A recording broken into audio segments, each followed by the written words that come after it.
వాస్తవానికి ఈరోజు చాలామంది అత్తను కోడలంటే అస్సలు గిట్టదు. కానీ ఇవిడ అలాంటిది కాదు.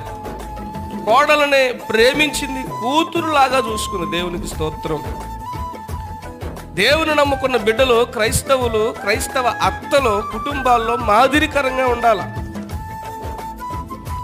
తెలియనటువంటి, తొందరపాటుతనం కలిగినటువంటి, కొంచెము అజ్ఞానము, అదేవిధంగా మెచ్యూరిటీ అప్డేట్ అయినటువంటి కొత్త తరపు కోడలకే మాదిరి చూపించేదిగా ఉండాలి. వాళ్ళ పట్ల ఓర్పు కలిగి ఉండాలి, సహనం కలిగి ఉండాలి, ప్రేమ కలిగి ఉండాలి. ప్రైజ్ ది లార్డ్, హల్లెలూయా. అని క్రైస్తవ కుటుంబాల్లో అత్తలు అత్తల్లాగా ఉండలేదు, కత్తుల్లాగా ఉంటున్నారు. ఎలా ఉంటున్నారు? అత్తల్లాగా ఉండలేదు. ఎలా ఉంటున్నారు? కత్తుల్లాగా కోసేయటమే. ఏం మాట పడితే ఆ మాట పడి అనేసి కోసేయటమే. మాటలతో కోసేసే రకాలన్నమాట.